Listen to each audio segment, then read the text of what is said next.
날씨가 습기에 쩌는 것 같아요. 그죠?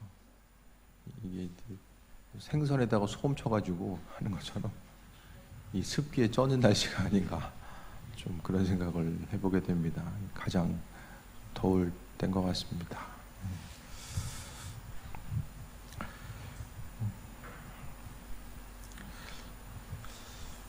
사람들과의 관계성에 대해서, 그 관계가 얼마나 중요한지에 대해서 예수님께서 친히 이 땅에 임하셔서 그 모든 것들을 우리에게 비춰주셨습니다. 그러니까 굳이 주님이 그냥 용서하시면 될 텐데 예수님께서 이 땅에 오셔서 친히 그 사랑함에 대한 모범을 보여주셨잖아요. 그러니까 주님께서 이 땅에 오셔서 행한 사역이 없었더라면 우리는 하나님 말씀하신 이 사랑의 모습이 무엇일까에 대해서 상당히 개념이 모호했을 거예요. 하지만 예수님께서 이 땅에 오셔서 그분의 사랑과 인도하심을 우리에게 비춰주셨기 때문에 세상을 살아감에 있어서 믿음으로 또 더불어 살아가는 것이 무엇인지를 우리가 그분 은혜 가운데 깨달아 알 수 있게 됩니다. 12절에 보면 내 계명은, 하나님께서 허락하신 은혜의 계명은 곧 내가 너희를 사랑한 것 같이 너희도 사랑하라. 성경에서 하나님의 말씀은 상당히 비장해요. 상당히 비장해요. 가벼운 마음으로 이렇게 들을 수 있는 내용들이 별로 없어요. 예수님께서 이 땅에 오셔서 행하셨던 말씀은 내가 너희를 사랑할 것 같이 너희도 사랑하라. 주님께서 죽기까지 사랑하셨기 때문에 우리에게 또 그 사랑의 근거에서 다른 사람을 사랑할 것에 대해서 말씀하고 있습니다. 그러니까 주님은 말로만 계속 한 것이 아니라 사람이 행동은 안 하면서 말로만 계속 이야기하면은 그것이 이제 어떤 영향력을 미치기가 힘들잖아요. 그것이 아니라 예수님께서는 친히 이 땅에 임하셔서 그 십자가의 사건을 감당하실 만큼 그런 사랑의 모습을 우리에게 먼저 비춰주셨고, 또 주님이 사랑한 것 같이 너희도 나를 사랑하라고 말씀하지 않고 서로 사랑하라고 말씀하고 있어요. 내가 이만큼 사랑한 거 알지? 그럼 너희도 나를 이렇게 사랑해야 돼? 그렇게 말씀 많이 하시고 서로 사랑해라 라고 주님 말씀하셨습니다. 왜? 옆 사람 한 사람은 바로 그 안에 그리스도 예수께서 그 안에 계시기 때문에. 예수님은 죽음 이후에 하늘에만 계시는 것이 아니라 예수 그리스도를 주인으로 고백한 이들의 마음속에 이 시간도 거하셔서 우리와 더불어서 살아가고 있는 거예요. 그러니까 우리는 주변 사람들과 더불어 살아감을 통해서 그 한 사람을 통해 그리스도 예수를 경험하게 되고 주님과 하나됨, 또 교제함이 무엇인지를 깨달아 앉는 거예요.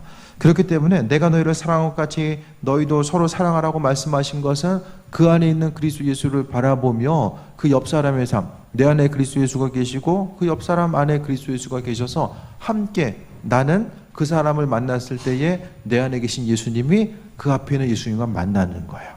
그것을 통해서 우리는 쓰임 받는 것이고 함께 더불어 교제하는 귀한 삶을 살아가는 거죠.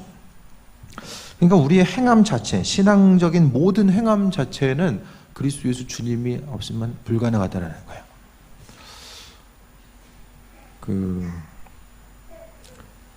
가장 친한 목사님 중에 한 분이 차를 엔진 오일을 교환 안 해서 엔진이 붙어버렸어요. 교환 안 해서. 그런 분이 계세요. 그래서 차를 이제 어쩔 수 없이 바꿀 수밖에 없었죠. 제가 누군지 그냥 상상하시면 그분이 맞을 거예요.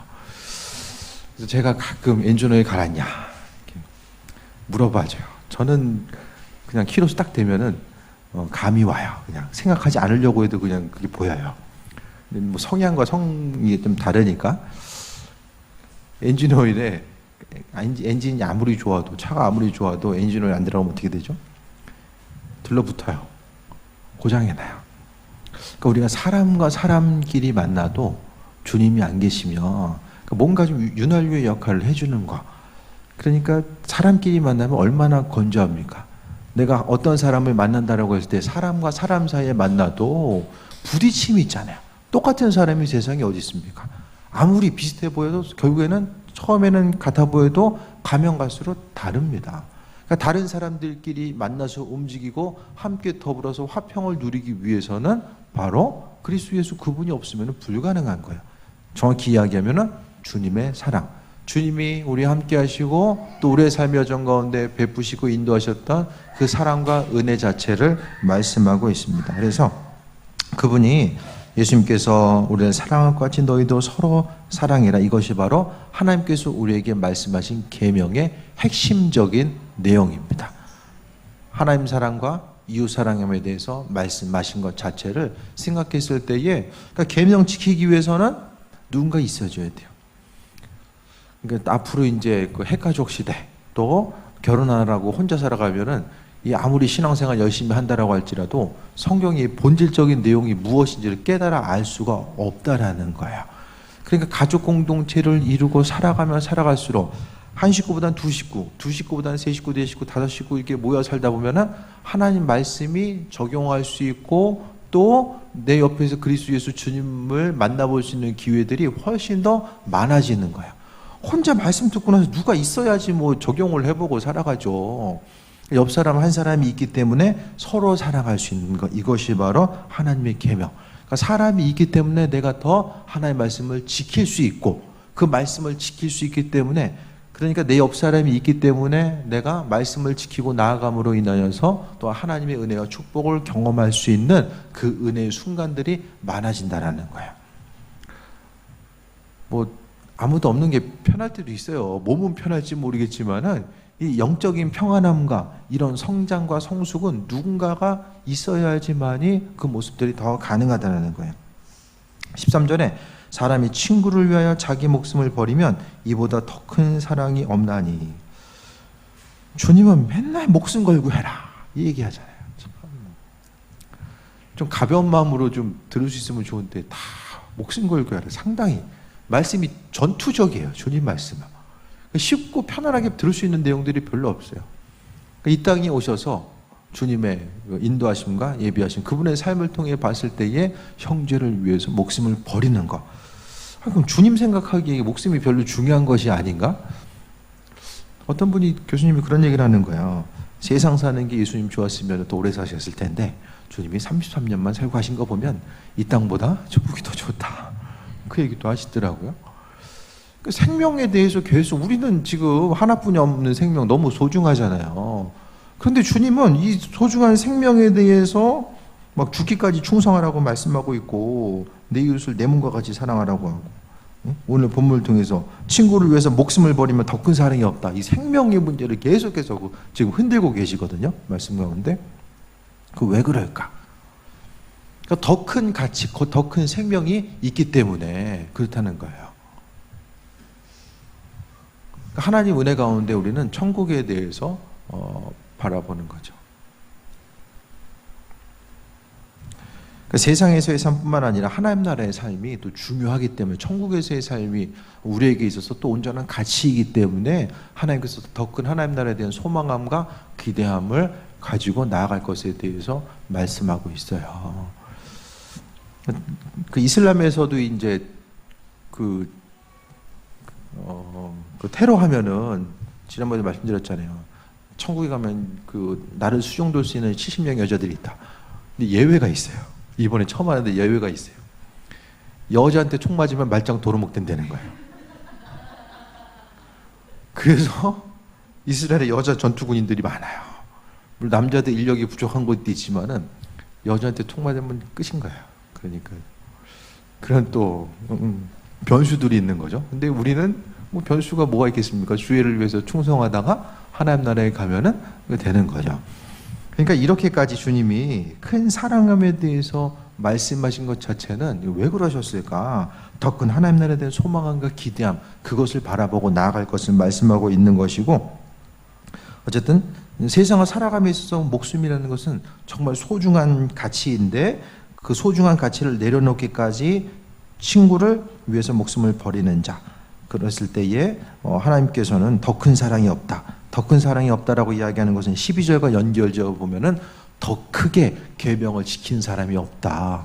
하나님 말씀을 온전히 지키는 것은 뭐 성경에 나와 있는 율법과 계명들을 다 잘 지키는 것, 그것보다 예수님께서 오늘 말씀하신 것은 이웃과의 관계성, 네 친구를 돌보고 그들이 온전한 방향으로 나아갈 수 있도록 세워주는 역할을 감당할 것에 대해서 오늘 주님께서 말씀해 주고 있습니다. 14절에 너희는 내가 명하는 대로 행하면 곧 나의 친구다라고 말씀하고 있습니다. 하나님 말씀대로 순종하며 움직였을 때에 우리가 주님이 우리의 친구고, 또 이 친구라는 것은 뒤에 나오면 예수님이 또 우리의 친구라는 거죠. 그러니까 주변 눈에 보이는 한 사람 한 사람에 헌신하고 또 그들을 위해서 내 생명까지라도 내어줄 만큼 헌신하는 것도 중요하지만, 오늘 예수님께서는 우리를 친구라고 여겨주셨다는 거예요. 그러니까 이건 뭘 얘기하는 거예요?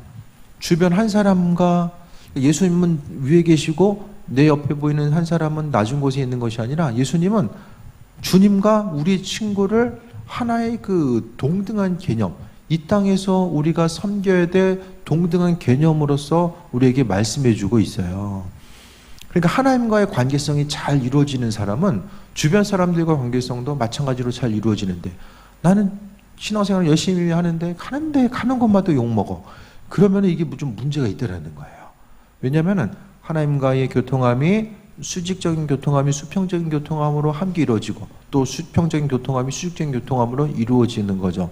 날마다의 순간순간이 하나님 말씀대로 살아가고자 했을 때에 정말 힘들고 어렵죠.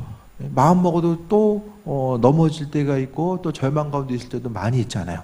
하지만 그 모든 일들 가운데 주님 우리 연약함을 아십니다. 하지만은 우리 연약함을 아시지만 주님께서는 우리를 은혜로 인도하셨고 함께 하셨고 또 사명을 맡겨주셨으며 온전한 길로 나아갈 수 있도록 붙들어 주셨다는 거예요. 15절 봅니다.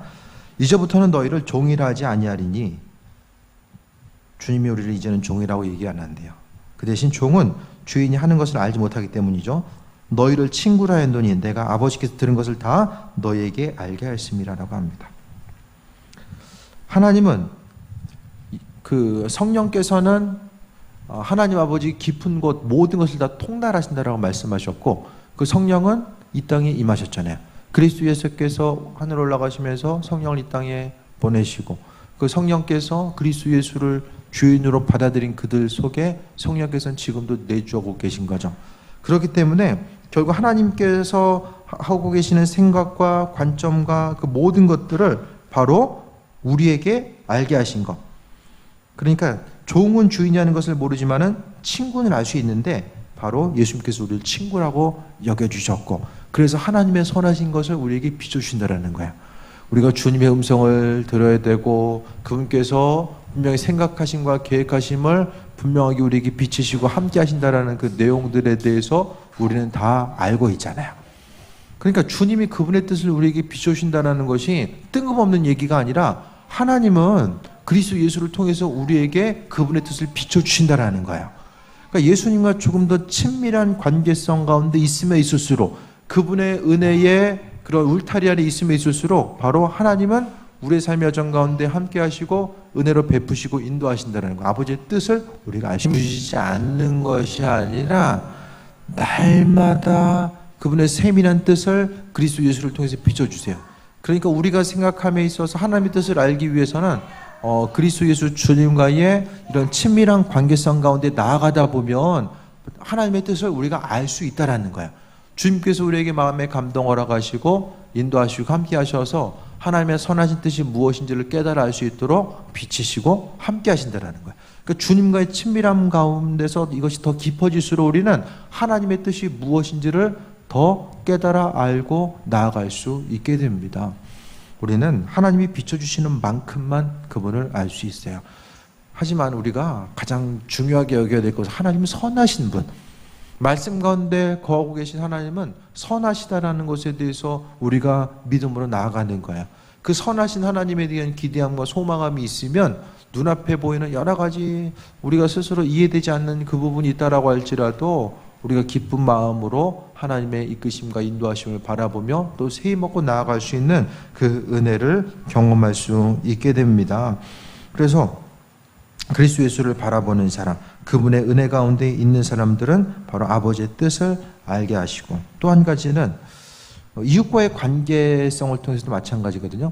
내가 주님을 의지하고 또 내 안에 있는 주님을 통해서 주변 한 사람 한 사람을 만나고자 했을 때 그 관계를 통해서 우리는 하나님의 뜻을 발견하게 돼요. 주변에 있는 한 사람이 나로 하여금 하나님의 뜻을 발견하게 하는 귀한 통로가 될 수 있다는 거예요. 믿음의 권면을 통해서일 수도 있고 또 예기치 않은 어떤 상황을 통해서일 수도 있고 우리가 뜻하지 않은 어떤 순간순간 그 방향 가운데서 우리가 그 예수를 통해서 주변 누군가를 만나고 인도하심 받아 나아가는 이 삶의 여정 가운데서 우리는 하나님의 뜻을 발견할 수 있게 됩니다. 그러니까 혼자 있어서 발견되는 것이 아니라 우리는 부딪혀야 돼요. 만나야 되고 부딪혀야 되고 그 관계 가운데서 하나님의 선하신 뜻과 인도하심을 발견하면서 하루하루 살아갈 수 있게 된다는 것을 또 이야기하고 있습니다. 15절 후반절 다시 한번 보면 내가 내 아버지께서 들은 것을 다 너에게 알게 하였습니다. 하나님이 예수님께 다 얘기해 주나 봐요. 다 얘기해 줘요. 무슨 얘기할까요? 무슨 얘기? 그 얘기하신 것들을 계획하심과 인도하심을 다 말씀하시는 거죠. 그랬을 때에 아버지께서 예수님께서도 그 들은 것을 혼자만 알고 계신 것이 아니라 우리에게 다 알려준다는 거예요. 어떤 사람에게 알려줄까요? 말씀대로 순종하는 사람이죠. 하나님의 뜻을 알고 또 알고 있는 것을 통해서 세상 가운데 퍼뜨릴 수 있는 사람, 선한 영향력과 열매를 맺을 수 있는 사람, 그들에게 하나님의 그 지혜를 알게 하시고 나타나는 거죠. 나 혼자 알아가지고 나 혼자 잘 먹고 잘 산다. 거기서 그치는 것이 아니라 그러니까 중요한 것은 나로 인하여서 내가 다른 사람보다 어떤 유리한 조건들이 있으면 그것은 나로 끝나는 것이 아니라 주변을 향해서 계속해서 펼쳐져 나가야 됩니다. 하나님의 선하신 것들이 주변을 향해 펼쳐져 나가야 된다는 거예요. 16절에 너희가 나를 택한 것이 아니오 내가 너희를 택하여 세웠나니 우리가 교회에 있기 때문에 교회가 있어서 간 것이 아니라 하나님이 우리를 택해서 불러주셨다라는 것.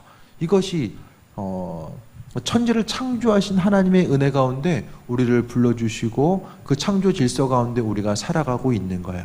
우리 한 사람 한 사람은 따로 존재하는 것이 아니라 세상 모든 것을 창조하신 그 하나님의 창조 질서가 있고 그 안에서 우리가 하루하루의 삶을 살아가고 있습니다. 그래서 하나님이 그 창조 질서 가운데 우리를 불러주시고 택해서 세워주셨고 이는 너희로 가서 열매를 맺게 하고 또 너희 열매가 항상 있게 하려 하여 우리를 택해서 불러주신 것은 열매 맺게 하시려고 불러주셨다라고 이야기합니다. 요한복음 15장에 나와 있는 것이 이제 포도나무와 가지의 그 비유를 통해서 열매 맺음이 무엇인지를 이 서두에서 말씀해 주셨어요. 참된 열매라는 것은 주님께서 우리를 선택하시고 우리로 하여금 열매를 맺게 한다. 우리에게 스스로 열심히 노력해서 열매 맺어야 돼라고 말씀하지 않았어요. 말씀을 통해서 이게 참 신앙의 어떤 주체가 누구인가, 신앙적인 행동의 주체가 누구인지를 분명히 인식하는 것이 너무나 중요합니다. 이 서두에서 말씀드렸지만은 이 서두에서 그 주체 자체를 나로 두게 되면은 이 말씀 한 구절 한 구절이 너무나 부담스럽습니다. 이 죽기까지 충성하고 오늘 말씀을 통해서도 죽도록 목숨까지 내어놓으라는 이 말씀 자체를 통해서 했을 때에 계속 비슷한 말씀 드리지만 할 수 없잖아요. 이 성경 말씀 읽는 것이 우리에게 기쁨이 되겠습니까? 부담스럽죠? 할 수 없고 힘든데 말씀 가운데 계속 하라고 하고 뭐 순간적으로 흉내는 좀 낼 수 있을지 모르겠지만 또 우리가 해보다가 넘어지고 또 넘어지잖아요. 그러니까 의지를 가지고 해보려고 했을 때에 우린 다 알고 있습니다. 내 의지와 노력을 가지고 어떤 일을 끝까지 해보려고 했을 때에 결국에는 넘어질 수밖에 없는 나 자신이라는 것을 우리는 잘 알고 있어요. 그렇기 때문에 주님 그거 모르시겠어요? 다 아시잖아요. 내가 누구인지, 내가 얼마만큼의 부분을 할 수 있는지. 그러니까 주님은 말씀하시고 하라고 했을 때에 그것을 못하면 어떻게 됩니까? 죄의식이 생기잖아요. 주님 말씀하셨는데 나 못하네. 그럼 세상에서의 삶이 말씀을 모르면 그냥 모르는 대로 신나게 살겠지만은 말씀을 알기 때문에 하지 못함으로 인해서 오히려 마음속에 죄의식이 생긴다는 거예요. 이 믿음의 여정 가운데 그럴 때가 많이 있잖아요. 말씀대로 해보려고 하는데 잘 안 될 때, 넘어질 때 또 많이 있잖아요. 그것으로 인해서 죄의식을 가질 때도 있습니다. 하지만 본문을 통해서 하나님이 우리를 선택하셨고 우리를 선택하신 그분께서 우리로 하여금 열매를 맺게 하신다라고 말씀합니다. 그 열매는 뭘까? 오늘 12절부터 말하는 것은 이웃과의 관계성, 관계 가운데서 맺게 되는 열매입니다. 열매라는 것은 그냥 교회 안 다니는 사람, 교회로 이끄는 것만이 열매가 아니라 관계성을 통해서 내 안에 있는 주님 때문에 그 한 사람이 절망 가운데서도 기쁨을 누리고 삶에 있어서의 소망을 갖게 되는 것이 참된 또 열매로서 나타나게 됩니다. 다른 사람, 내 주변의 사람이 이 사람 만나든 예수 믿는 사람 만나든 믿지 않는 사람 만나든 다 동일하고 똑같다라고 하면은 그 안에서의 온전한 열매는 이야기할 수 없어요. 사람이 사람을 통해서 위로받잖아요. 그 안에 있는 하나님 말씀이 우리에게 그냥 순간적으로 전해질 수도 있지만 누군가의 입술의 고백을 통해서 전해지는 것이고, 이 셀 모임을 통해서도 그렇고 큐티 나눔을 통해서 마찬가지입니다. 하나님이 우리에게 허락하셨던 그 말씀이 누군가의 입술의 고백을 통해서 내게 전달될 수 있고, 그러니까 순간순간 하나님은 하나님의 뜻과 인도하심을 우리에게 비춰주신다는 것에 대해서 기억하는 거야. 열매는 주님이 맺게 하신다.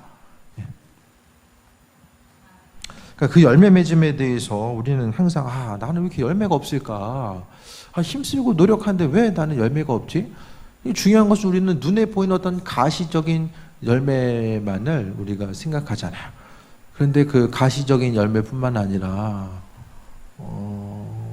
보이지 않는 그런 것들, 하나님 뜻 가운데, 그러니까 전도하는 것도 전도 자체에 대해서 교회에 있어서의 사명이라고 생각하기보다는 점점 더 그냥 하도 많이 듣고 하다 보니 익숙해진 거예요. 그 중부연회에서 이제 책 신청을 하면 이렇게 책을 이렇게 보내주거든요. 여명교회에서 이제 그런 역할을 해요. 이상해 목사님이. 그래서 이제 밴드에다가 책을 쭉 올리면은 거기다 이제 원하는 책을 신청을 하면 책을 보내줘요. 근데 보니까 좀 자세히 봤어요. 어떤 책을 신청하나 보면서 한 가지 좀 느껴진 게 뭐냐면, 제가 봤을 때는 다른 책들은 신청했는데 전도에 관한 책들은 아무도 신청을 안 한 거야. 지금 신청했는지 모르겠지만은 제가 봤을 때는 한국 교회가 전도에 대해서 너무 이렇게 패배의식에 젖어 있는 것 같아요. 왜냐면 해봤기 때문에. 안 해본 것이 아니라 해봤는데 잘 안 되는 거예요. 오히려 앞으로 나아가기보다는 있는 교회의 그 상태를 유지하기도 힘든 시대라고 생각하면서 살아가는 거예요. 그러니까 교회가 좀 더 하나님의 말씀에 근거해서 공격적인 이 선교의 시대를 살아가는 것이 아니라 이제 어떻게 하면 이 있는 상태를 방어하면서 나갈 수 있을까? 공격보다는 방어의 위치에 있다 보니까 점점 더 교회가 힘들어지는 거예요.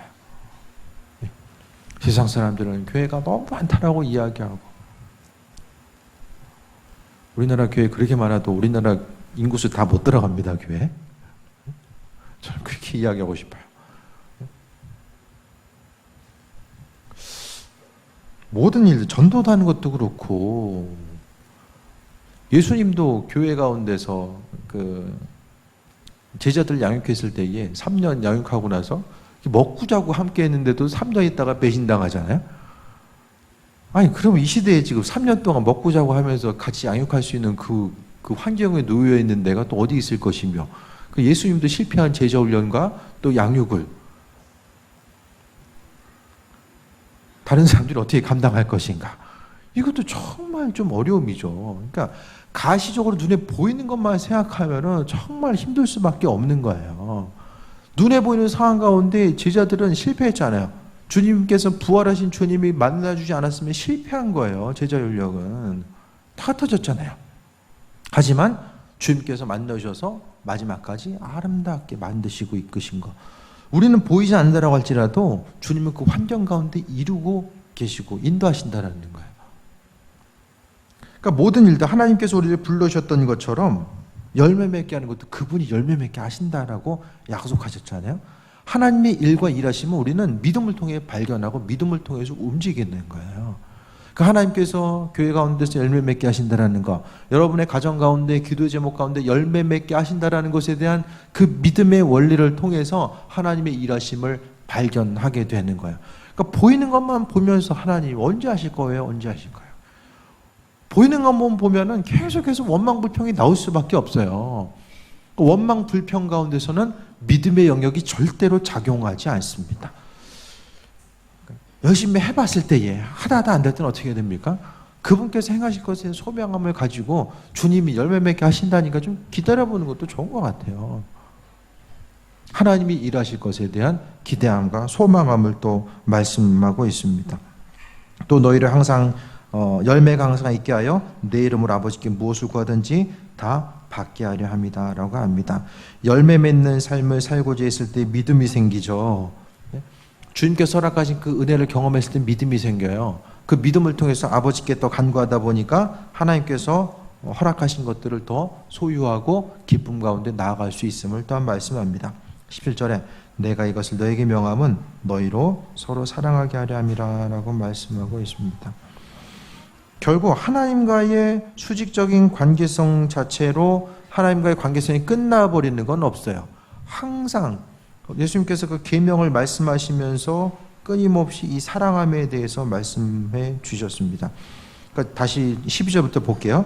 하나님께서 계명을 통해서 내 계명은 서로 사랑하는 것이다 라고 말씀하고 있고, 그 계명 자체는 또 그 사랑함에 있어서 친구를 위해서 목숨을 버리는 것, 그것이 중요하다라고 말씀하고 있잖아요. 그러면서 하나님이 15절에서 우리를 종이 아니라 14절 15절을 통해서 종이 아니라 친구로 말씀하셨고, 또 친구로 말씀하시면서 우리에게 하나님의 놀랍고 비밀한 것들을 우리에게 말씀해 주신다라고 했어요. 그런데 이와 같은 것들을 우리를 친구라고 말씀하셨고 하나님의 비밀한 모든 것들을 주시고 또 우리가 믿음으로 구하는 것들을 다 받게 하시는 그 은혜의 선물을 주시는 이 땡땡땡한 이유들이 다 뭐라고 해요? 서로 사랑하려 하기 때문에. 그럼 원리를 어떻게 풀어가야 될까요? 믿음 생활에 서로 사랑함을 통해서 다시 올라가는 거예요. 우리가 사랑하는 삶을 살고자 했을 때에 우리가 구하는 것을 받게 되고요, 하나님 허락하신 열매 가운데 우리가 열매를 맺게 되고, 또 하나님과의 그 친밀한 관계성을 유지하게 되고, 하나님 허락하신 은혜 가운데서 하나님의 놀라운 비밀한 것들을 우리가 그리스도 예수를 통해서 발견할 수 있다라는 거예요. 주님 먼저 이렇게 해주시면은 내가 이렇게 하겠습니다. 로또 맞으면은 교회 짓겠습니다. 이거보다는 충성되고자 했을 때에 다른 것들이라도 하나님께서 갚아주시는 거. 그러니까 중요한 것은 그 중심에는 뭐가 있어야 되냐? 관계적 관계. 관계 깨지면 신앙도 깨집니다. 관계가 가장 중요해요. 관계가.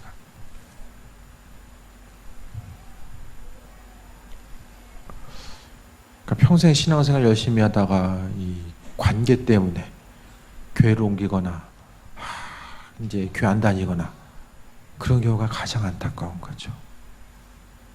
그게 정말 안타까운 거예요. 예수님이시라서 교회 안 나간 사람 별로 없습니다. 교인들끼리 관계나 단목회제 관계 때문에 교회 안 다니는 사람 많아도 나 예수 믿어서 교회 안 다냐 별로 못 들어본 것 같아요. 그 관계 가운데 그리스도 예수를 발견하지 못하면 믿음의 본질을 향해 나아갈 수 없어요. 그냥 기복신앙에 머물어요. 신앙생활 가운데서 정말 유아적인 수준의 신앙생활을 하다가 마무리하게 됩니다. 주님이 누구인지도 모르고 말씀의 뜻이 무엇인지도 몰라요. 오늘 예수님께서 선한 것을 말씀하시면서 이와 같이 명하는 것은 너희를 서로 사랑하게 하려 합니다 라고 합니다. 사랑만 받는 것도 아니고 사랑만 하는 것도 아니고 이 사랑의 관계로 서로 주고받게끔 하기 위해서 옆 사람 한 사람 한 사람을 습관적으로 정죄하거나 또 남의 말하는 거 또 사랑하지 못하고 사랑의 관계, 그 안에 있는 한 사람 한 사람 만났을 때 그 안에 있는 그 그리스도 예수를 발견하지 못하고 이 살아가는 것 자체, 살아갔던 이 자체가 얼마나 주님 보시기에 합하지 않는 것인지를 우리가 좀 돌아봐야 됩니다. 사람 사랑하는 것보다 미워하는 게 사람의 본성이죠. 또 유리한 대로 해석하고 나와 친한 사람은 모든 것이 용납되는데 또 그렇지 않은 사람들은 하나 이해하기도 힘들고 그런 상태로 살아가는 것이 우리의 삶의 모습입니다. 내 자신의 연약함, 나를 힘들게 하는 사람은 대부분 한 집에 사는 사람들이야. 딴 집 사는 사람들이 나를 힘들게 하는 경우는 별로 없어요. 같이 사는 사람들이 주로 힘들게 하잖아요. 그 가운데서 우린 뭐 해야 됩니까?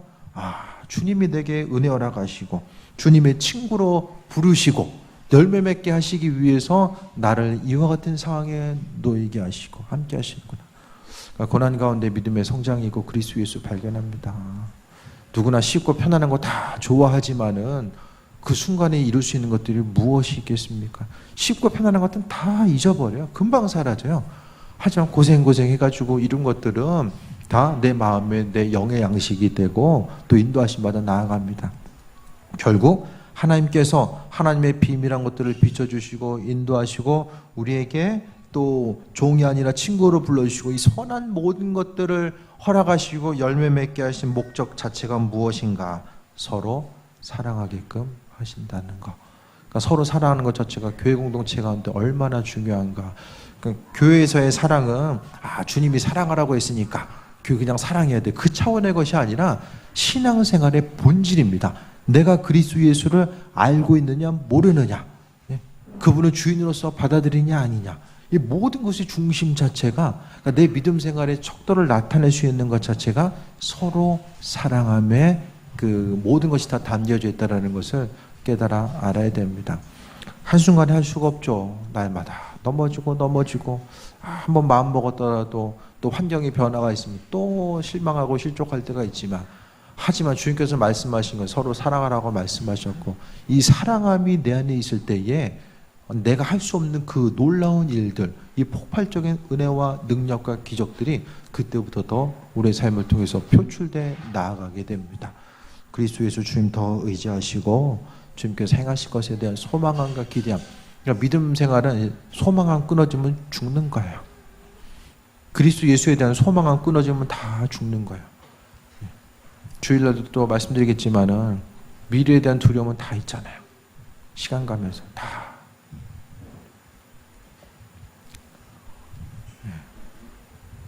그 두려움 때문에 넘어지지 아니하고 살아갈 수 있는 것은 주께 대한 소망함밖에 없습니다.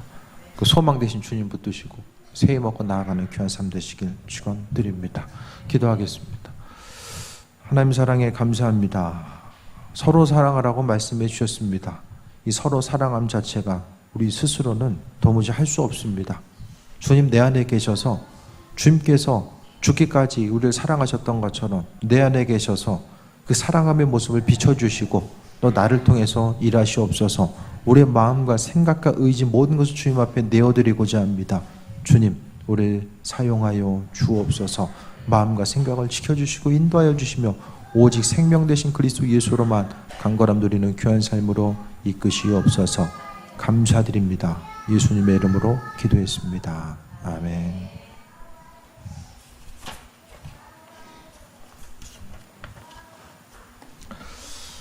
모든 분